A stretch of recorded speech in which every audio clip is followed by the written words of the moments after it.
পরকালে নেককারদের জান্নাতের বিপরীতে গুনাহগারদের জন্য রয়েছে জাহান্নাম।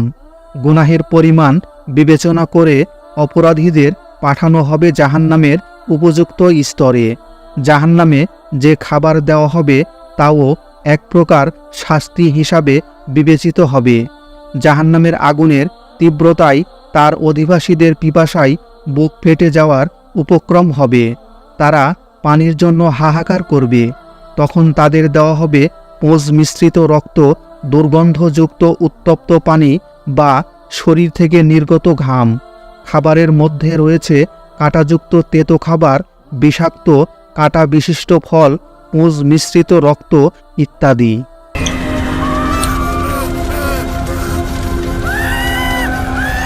হযরত আবু দারদা রাদিয়াল্লাহু তাআলা আনহু বলেন, জাহান্নামবাসীদের উপর ক্ষুধাকে চাপিয়ে দেওয়া হবে।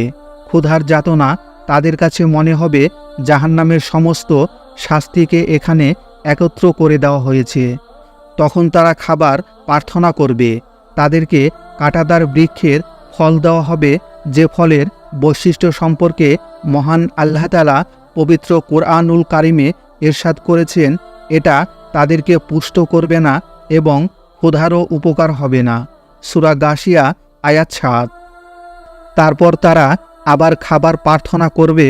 তখন গলায় এঁটে যায় এমন কাঁটাদার বৃক্ষের ফল তাদেরকে খাবার হিসাবে প্রদান করা হবে, যা গিয়ে তাদের গলায় আটকে যাবে।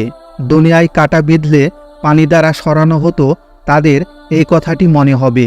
তখন তারা পানির কামনা করবে। তখন জাহান্নামের হুক দ্বারা গরম পানি তাদের দিকে উঠিয়ে নিয়ে আসা হবে। তারপর যখন সেটি তাদের চেহারার কাছে নিয়ে আসা হবে, তখন তাদের চেহারাকে জ্বালিয়ে দিবে। যখন পানি তাদের পেটের ভিতরে চলে যাবে, তখন তাদের পেটের ভিতর থাকা সব কিছুকে ছিন্ন ভিন্ন করে দিবে।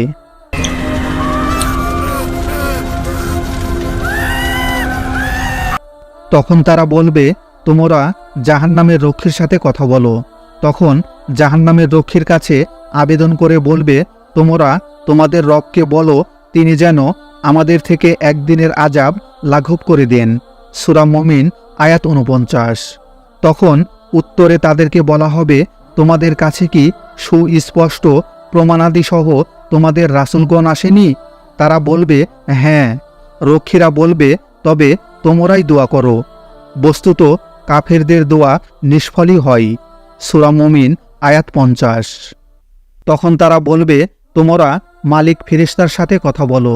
তখন তারা মালিক ফেরেশতাকে উদ্দেশ্য করে বলবে, হে মালিক, আপনার পালনকর্তা আমাদের কিস্সাই শেষ করে দিন। সূরা যুখরুফ আয়াত ৭৭। তখন উত্তরে তাদেরকে বলা হবে, নিশ্চয় তোমরা চিরকাল থাকবে। সূরা যুখরুফ আয়াত ৭৭।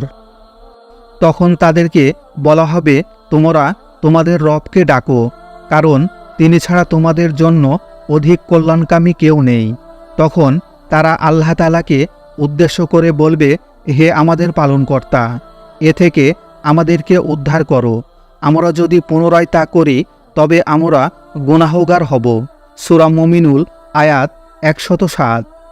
তখন উত্তরে বলা হবে, তোমরা ধিকৃত অবস্থায় এখানে পড়ে থাকো এবং আমার সাথে কথা বলো না। সূরা মুমিনুল আয়াত ১০৮। হযরত আবু দারদা রাদিয়াল্লাহু তাআলা আনহু বলেন, এই সময় তারা সমস্ত প্রকারের কল্যাণ থেকে হতাশ হয়ে যাবে এবং চিৎকার চেঁচামেচি ও নিজেদের ধ্বংস কামনা করতে থাকবে।